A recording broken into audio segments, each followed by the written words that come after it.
चलिए जी, अभी हमने जितनी पढ़ी है, हमने कौन सी पढ़ी थी, कम्युनिकेबल डिजीज पढ़ी थी, जो यानी एक पर्सन से दूसरे पर्सन में क्या होती है, ट्रांसफर हो जाती है। अब हम नॉन कम्युनिकेबल डिजीज का पढ़ते हैं कि इसको क्या बोलते हैं। ये भी हमारी एक क्रोनिक हो सकती है भाई, क्या काफ़ी लॉन्ग टाइम तक आप चल सकती है। ये इसमें क्या रीज़न हो सकता है भाई, या जेनेटिकल है तो भाई आपके तो वो तो जब तक आपकी डेथ नहीं हुई तब तक आपके रहेगा ही, या फिर आपके हाई प्रोफाइल है, आपका बैकग्राउंड है, तो आप क्या कर सकते हैं, अपने जीन को ट्रांसफ़र करवा सकते हैं और आप अपनी डिजीज से फ्री हो सकते हैं। या फिर फिजियोलॉजिकल हो सकता है भाई आपके, या फिर इन्वायरमेंटल अगर आप चेंज कर लेंगे तो चेंज हो सकता है, नहीं तो आप वैसे इन्वायरमेंट में रहेंगे तो वही आपको एक्सपोजर बार बार मिलता रहेगा, तो आपके वो कंटिन्यूसली आपके क्या रहेगा, इन्फेक्शन रहेगा। फिर यहाँ बिहेवियरल फैक्टर भी हो सकता है, किसी भाई हमारे नॉन कम्युनिकेबल डिजीज़ का आपके ट्रांसफ़र होने का या आपके अंदर रहने का, ठीक है। अब इसके कौन कौन से देख सकते हैं भाई, हमारे जैसे डिजीज के कार्डियोवैस्कुलर डिजीज़ हो गई आपको, जो आपके हार्ट अटैक या स्ट्रोक आते हैं उसमें हो सकता है हमारे हैं। दूसरा हो गया आपके कैंसर हो गए भाई, आपके सेल्स में या किसी में आपको कैंसर है तो आपके पास में जो बैठा है उसको तो नहीं होगी ना, तो आप उसकी केयर करें या ना करें उससे फ़र्क नहीं पड़ता, पर उसको ट्रांसफ़र नहीं होगी। फिर हो गया आपके क्रोनिक रेस्पिरेटरी डिजीज़ हो गए हमारे, जैसे आपके क्रोनिक ऑब्स्ट्रक्टिव पल्मोनरी डिजीज़ हो गया, अस्थमा हो गई, ठीक है। तो ये आपके है अगर दमा आपको सांस लेने में दिक्कत है, अगर जब तक उसमें कोई वायरल इन्फेक्शन नहीं है तब तक वो दूसरे में ट्रांसफ़र नहीं हो सकती। वायरल इन्फेक्शन है तो वायरल वाला वायरस दूसरे में ट्रांसफ़र हो जाए, पर आपके अस्थमा दूसरे में ट्रांसफ़र नहीं होगा अगर आप में है तो, ठीक है। और डायबिटीज होगी भाई, आपके इंसुलिन आप में नहीं बन रहा तो दूसरे में क्यों ट्रांसफ़र होगा, नहीं होगा ना, आपका पेनक्रियाज इंसुलिन बना नहीं रहा है तो इसमें आपके पेनक्रियाज की गलती हुई ना, तो फिर तो ये क्या होगा भाई, ये सारी नॉन कम्युनिकेबल डिजीज जो दूसरे में ट्रांसफ़र नहीं होगा, वो सिर्फ आप में ही रहेंगी, ठीक है। तो ज़्यादातर किस में मिलती है भाई, जो आपके जिनकी इनकम लो होती है, लो या मिडिल जो इनकम वाले जो लोग होते हैं ना, यानी मिडिल या लोअर जो आ जाते हैं हमारे, उनमें आपको क्या मिलती है, ज़्यादा केसेस मिलते हैं। और where more than 3/4 of global NCD death occur, WHO बोलता है हमारे जो 3/4 जो कोज हो रहा है हमारे नॉन कम्युनिकेबल डिजीज़ का, वो ज़्यादातर किसके केस मिल रहे हैं भाई, आपके जो आपके लोअर और मिडिल क्लास वाले लोग हैं उनमें आपके ये चांस डेथ के ज़्यादा मिलते हैं, ठीक है। क्योंकि वो एक तो अपने रिक्वायरमेंट ही पूरी नहीं कर पाते, ट्रीटमेंट भी नहीं करवा पाते, खाना अच्छा ही नहीं खा पाते बेचारे, तो कैसे ठीक होंगे हैं। चलिए जी, इंडिया में देखते हैं नॉन कम्युनिकेबल डिजीज़ के बारे में थोड़ा सा है। Indian counselling of medical research ने रिपोर्ट डाली थी, उस रिपोर्ट में क्या बोला, एक टाइटल था हमारा India health of the nation states, कि इंडिया की जो स्टेट्स है उसकी हेल्थ कैसी है वो हम देखते हैं। इन्होंने एक हमारे किसने भाई, आपके जो हमारे ICMR ने एक रिपोर्ट तैयार करी थी, उसमें ये हमारा डेटा दिए थे, तो देखते हैं क्या बोले हैं कि जो हमारे 2016 में 61.8% हमारे क्या मिले आपको नॉन कम्युनिकेबल डिजीज से डेथ के क्या मिले, चांस ज़्यादा मिले हैं। जो हमारे 1990 में कितने थे, 1990 में आपके 37.9% ही थे, पर अब आपको कितने केस मिल रहे हैं, अब जो आपको केस मिल रहे हैं देखो कितने हो गए, 37.9 से आपके बढ़ के कितने हो गए, जस्ट लगभग आप देखिए डबल से हो गए हैं। कब भाई 2016 के समथिंग जिस रिपोर्ट में आई थी ना हमारे, ये जो हमारे ICMR ने जो रिपोर्ट करी थी उसमें मिले कि इसमें डबल चांस हो गए भाई डेथ हो, किससे, नॉन कम्युनिकेबल डिजीज से डेथ होने के चांस ज़्यादा हो गए। फिर आप देखें किस स्टेट में मिले, केरला हो गया, गोवा हो गया, तमिलनाडु हो गया, इनमें मिलते हैं आपको। फिर ये या फिर ड्यू टू एपिडेमोलॉजिकल ट्रांसमिशन, यानी एक पर्टिकुलर एरिया में एपिडेमिक क्या होता है, एक डिजीज होती है, एक पर्टिकुलर एरिया में ही रहती है, तो ये हमारे इनमें ज़्यादातर आपको मिलेगी, इनमें डेथ होने के क्या हो रहे ज़्यादा चांस हो रहे हैं। Fewer death are by recommended for communicable maternal neonatal या nutritional disease, there by rising the share of NCD death in totals. जो आपके NCD से आपके जो टोटल डेथ हो रही है उसमें कुछ नॉन कम्युनिकेबल डिजीज का भी हिस्सा है, कुछ हमारे नहीं नॉन कम्युनिकेबल डिजीज का तो है ही, उसमें कम्युनिकेबल डिजीज का भी हिस्सा हो सकता है आपका, कुछ आपके मैटरनल यानी आपके पेरेंट्स से मिल रहा है, बच्चा का है उसमें हो सकता है, न्यूट्रिशन की भी अगर कमी है तब भी आपकी नॉन कम्युनिकेबल डिजीज के साथ क्या हो सकते हैं, उनको इंक्लूड करके डेथ का रेशो आपका बढ़ गया है। कितना हो गया भाई, 61.8 हो गया ना, तो इससे किससे डेथ होने वाली है भाई, हमारे नो NCD से होने वाली डेथ का रेशो इतना बढ़ गया आपके। और इस फैक्टर क्या होगा भाई हमारे, जिसकी अगर एज बढ़ रही हो तो उसमें भी हमारे क्या होगा, ज़्यादा चांस हो जाएंगे, उसमें हार्ट वाले प्रॉब्लम ज़्यादा होने स्टार्ट होने लग जाते हैं। मेल्स में तो वैसे भी हार्ट स्ट्रोक या कार्डियक रिस्क ज़्यादा रहता है, क्यों, कहीं ना कहीं उनमें ब्लड का प्योरिफिकेशन नहीं हो पाता, इसलिए उनमें डेथ का रेशो वैसे बढ़ता रहता है। फिर आना हेल्दी, अगर आप ये तो खाते रहते हैं सब हैं, सबको कितना ही बोलें कि अच्छा खाएं, पर नहीं खाएंगे, हम वही खाएंगे जिसमें टेस्ट आएगा, ठीक है। तो है ना, हेल्दी डाइट की वजह से हो रहा है। लैक ऑफ फिजिकल एक्टिविटी, ये भी इसका रीज़न है, जिसकी वजह से क्या हो रहा है, कहीं ना कहीं कोलेस्ट्रॉल आपकी बॉडी में स्टोर होता जा रहा है। फिर आपके हाई ब्लड प्रेशर हो गया, हाई ब्लड शुगर हो गया, हाई कोलेस्ट्रॉल हो गया या ओवरवेट हो गया, ये सारे रीज़न हो सकते हैं आपके किसका भाई, हमारे NCD के, ठीक है, नॉन कम्युनिकेबल डिजीज होने के लिए। चलिए जी, हमारे according to national non communicable disease monitoring survey, इसमें क्या आया था भाई हमारे, इसमें हमारे 5 में से 2 के हमारे चांस है किसके भाई, हमारे इंडिया में NCD के होने के। इसमें भाई हमारे 5 एडल्ट में आपके 2 के चांस है कि उसमें क्या मिलेगी आपको, नॉन कम्युनिकेबल डिजीज मिलेगी। उसमें ओवरवेट आपके हमारे 4 एडल्ट में आपको क्या मिले, एक में क्या मिलेगा, ओवरवेट या ओबेसिटी मिलेगी आपको है। इसका 6.2% एडोलेसेंट में मिलेगा। तो ओवरवेट वाला हमारे आपको 4 में से 1 एडल्ट ओवरवेट मिलेगा। ब्लड प्रेशर वाला 10 में से आपको 3 क्या मिलेंगे, आपको हाई ब्लड प्रेशर वाले मिलेंगे। फिर ब्लड ग्लूकोज लेवल आपको 9.3 का रेशो मिलेगा आपको। फिर इनसफिशिएंट फिजिकल एक्टिविटी वाले भाई 5 में से 2 बच्चे, जो 2 लोग क्या करते हैं, फिजिकल एक्सरसाइज नहीं करते हैं। और 4 में से 1 एडोलेसेंट क्या नहीं करता, एक्सरसाइज नहीं करता। तो भाई बच्चों को आजकल वैसे बच्चों की फिजिकल एक्सरसाइज खेलना कम हो गया है, क्योंकि उनको ज़्यादा पढ़ाया, प्रेशर इतना है कितना पढ़ना होता है उनको है, तो उसकी वजह से उनकी फिजिकल एक्सरसाइज हो गई, तो उनमें भी क्या हो रहा है, हमारे कहीं ना कहीं हमारे NCD के चांस क्या हो रहे बढ़ते जा रहे हैं। तो ये हमारे क्या भाई, हमारी रिपोर्ट आई थी, किसने दी थी, ये हमारा सर्वे किया गया था, रिपोर्ट हमारे ICMR ने दी थी। सर्वे हमारा क्या था भाई, हमारे national non communicable disease monitoring survey है, जिसके तहत आपके ये सारे दिखाए गए थे कि हमारे 5 में से 2 तो क्या हो रहे हैं भाई, इनमें NCD के केस मिल रहे हैं आपके। ओवरवेट मिल रहा है आपको 4 में से 1 में वो आपका ओवरवेट दिखने को मिलेगा। 10 में से 3 का हाई ब्लड प्रेशर मिलेगा। ब्लड ग्लूकोज लेवल भी सबका बढ़ रहा है, 9.3 रेशो से इंक्रीज हो रहा है आपका।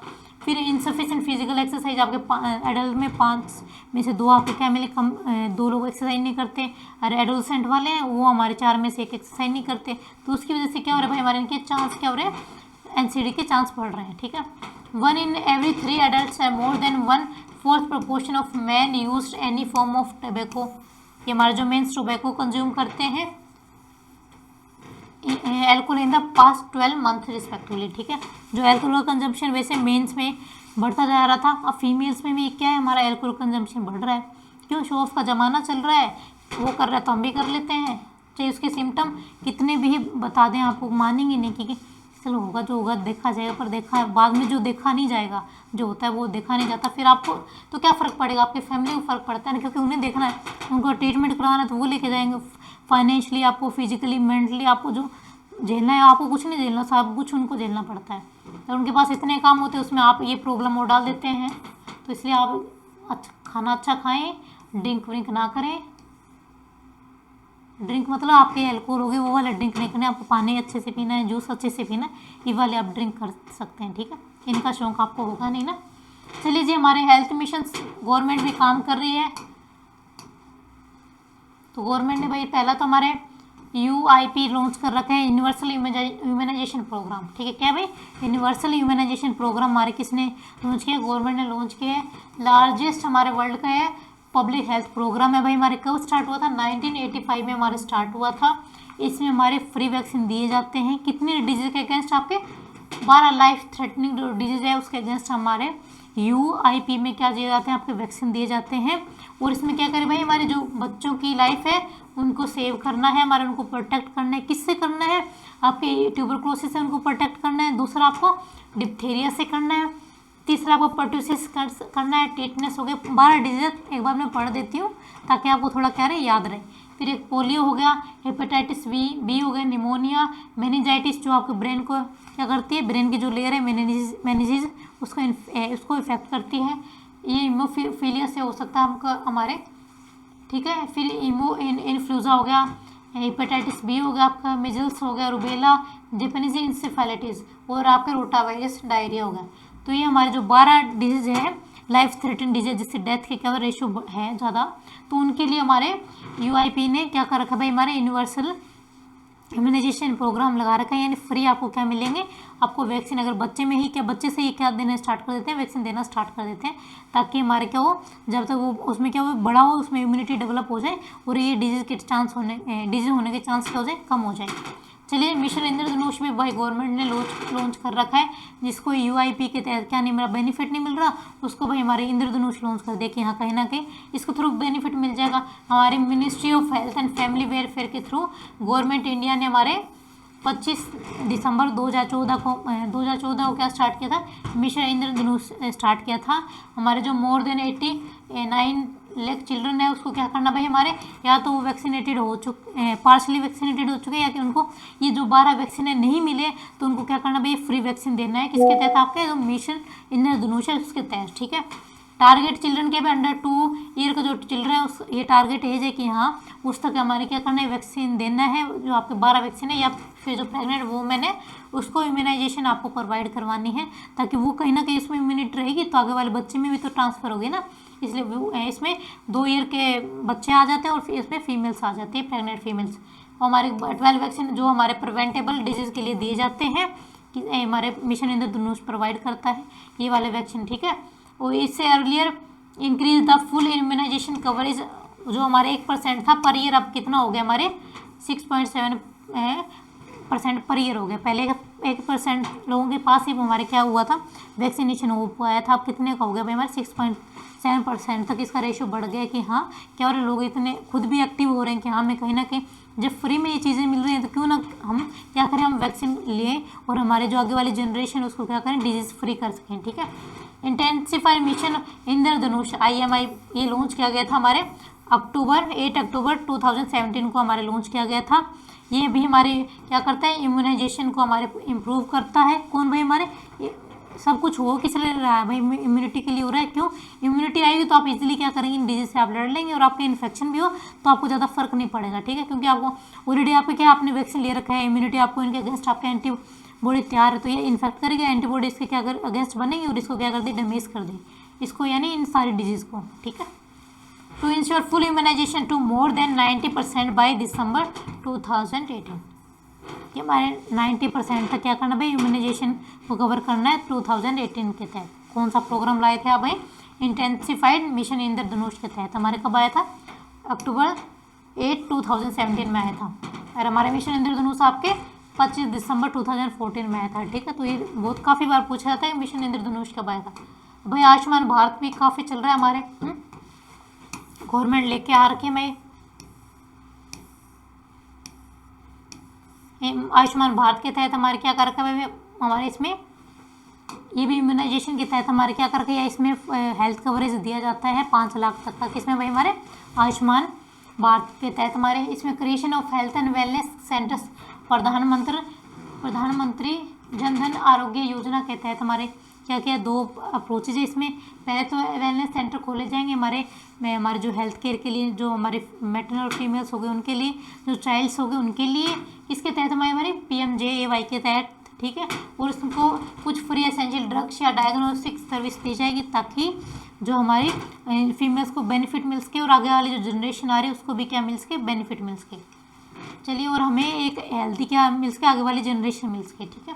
फिर PMJAY क्या प्रोवाइड करता है भाई, 5 लाख का आपको पर फैमिली का इंश्योरेंस प्रोवाइड करता है, जो हमारे फॉर सेकेंडरी और tertiary care to benefit identified by the latest social economic caste sensation.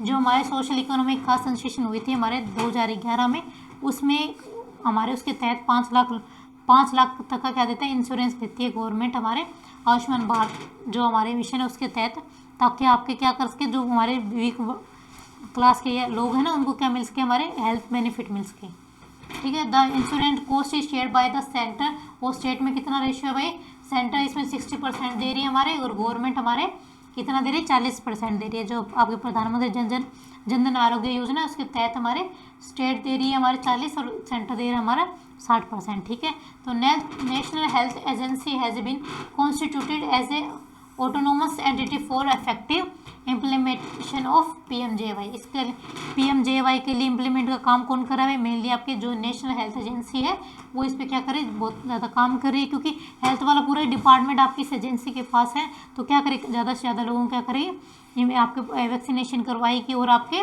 जिसके हमारे इंश्योरेंस भी ज़्यादा से ज़्यादा करवाएगी, ताकि हेल्थ का जो हमारा सेक्टर है अच्छे से क्या उसके इम्प्रूव हो सके। तो ये हमारा डिजिट वाला पोर्शन हो गया, जिसमें आपने कम्युनिकेबल और नॉन कम्युनिकेबल दोनों डिजीज पढ़ ली है।